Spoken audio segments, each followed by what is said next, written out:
Hey Hebrew fans, this is Todd. So I haven't done a live video for a little while, so I figured, there was a guy on He-Man.org, and those that know me know I frequent there often, that wanted to know the difference between the Battle Cats from the commemorative to the one from the 80s. I thought, you know what? I'll just do a whole video that shows not just the Battle Cats, but the He-Man figures too. So let's take a look at them. So first of all, this is the commemorative figure, and I like this figure a lot because the saddle actually is a little tighter, so the figure actually fits nice and tight in that saddle, and that's what I kind of mentioned on the He-Man site.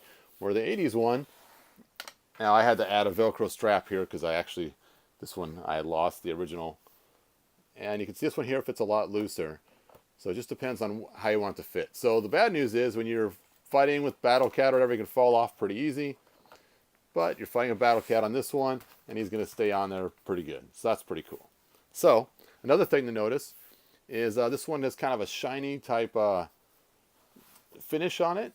And the plastic, to me, just doesn't seem like it's made quite as high quality as the commemorative one. But the details are a little sharper on it, so that's pretty cool. And then if you take a look at the painting on the stripes on here, you can see the painting themselves looks like it's been almost hand painted on there. I'm not sure exactly if you can always see that good in this camera. Where this one here, you can see they're a little more mechanical looking, almost like it was somehow almost either printed on there or stenciled on there or something else. So it's kind of interesting. The weird part is the dates. The dates on the figure in the upper leg is actually from when the big Jim figure is made on both of them. So it's kind of tricky to tell. The commemorative ones are all made in China, so that's one way you can spot them. And also the coloring is slightly different in the Battle Cats. You can see they're slightly different. And of course the tails look very similar to each other.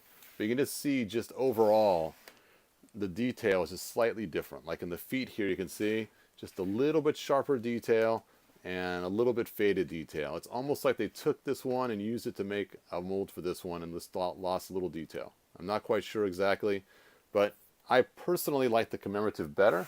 It is made of I believe, better plastic, and I think the paint job is just a little cleaner. And being the saddle's a little smaller, I just like that it fits in there nice and tight, so you won't lose your He-Man when you're battling them. All right, let's move on to the figures themselves. So the guy that had the question about the Battle Cats, that's the main difference. So let's move on to the figures and talk about the difference in those. So here we have our original 80s figure right here. And one major difference that everybody notices is the head, of course. The head is completely different. It drives me crazy the way they made the head for the commemorative. I really like the original head. So a lot of times I'll pop the head off the old figure and stick it on the commemorative.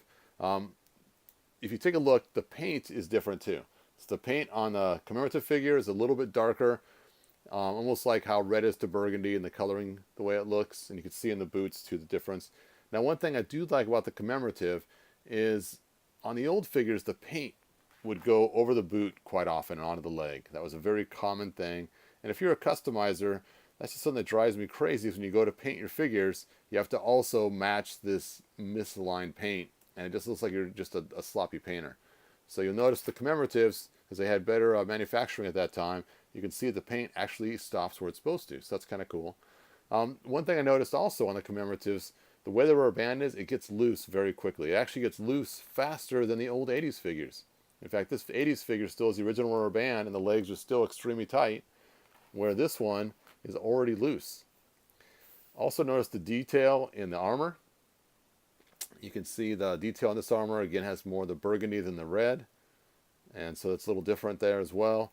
And on the back, you can see that this one just fits a little bit looser than this armor over here. So those are some of the differences. You'll also notice the detailing in the actual arms themselves. You can see the one from the 80s has a lot more detail and shinier. The one from the commemorative 2001, 2002 lines, they're just, the muscles look a little strange. As you can see, they had to reform them, a lot of the muscles when they did this. But I still like how it looks. And you can kind of see the difference of the figures. All right, the shields. The shields are different as well. This shield is made out of one piece plastic and painted. This one's made out of two pieces of plastic, one piece of cardboard.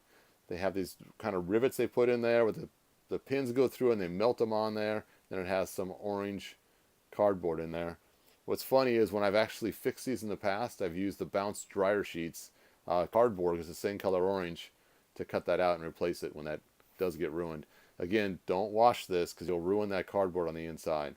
This one looks like it has gotten wet in the past. You can kind of see some damage on the inside there, but I want to keep one original and not have it fixed. Also, you'll notice too the parts and weapons original figures are all different countries, where this one here, it's China only. So another aspect. All right, let's talk about the swords. So here are the swords, and you can see this is the commemorative sword, and this is the old sword. You can see there's just some slight differences, not a lot. And I, again, like the commemorative one a little better. It's got a little more 3D effect on the way this comes out, where this one here is a little flatter. Doesn't have quite the cool effect, but either sword works well. Let's talk about how they go together. This is the commemorative swords with Skeletor's sword matched up with it. And again, you can see how they fit together. So it becomes one super powerful sword, the Access Castle Grayskull. And then here is the old swords. Now this is actually the sword from Battle Armor He-Man, but you get the idea. It's the same way it fits together. Just for kicks, let's see what happens if I try to mix the two, the old and the new, and see how that fits. I've never tried this before. All right, they don't fit together. So you can't mix the old and the new. This one's loose and the other one is tight, so you have to actually put them together with their respective years for them to fit together correctly. All right, let's talk about the battle axe. This was some controversy back in the day when it came to the battle axes because they're slightly different. You can see that this is the original one and it has a rounded top. This is the commemorative one. The top's a little more pointed, and even the rings are slightly different on the upper part of the axe. This one dents in right here. This one has an extra ring on the top. So those are the differences, how you can spot the differences between the commemorative and the non-commemorative. All right, and again, all the commemoratives are made in China. So if it says something else besides China, then it's not a commemorative. But you don't always go by that for the non-commemorative. One big difference is the feet, and this is what most people notice, is the original feet are flat, and the commemorative feet have an indent, so it's supposed to help them stand better, so they don't fall over as easy. I guess some of the figures, they get kind of rounded on the bottom, and makes them fall over easier. And of course, the commemorative one with the indented feet just falls right over. All right, so that's my comparison. If you have any comments or think I might have missed something on the comparison, please leave it in the comments below and let me know. Thanks for watching. Share the news and tell people about my channel. I appreciate it, and I will talk to you guys next video. Bye now.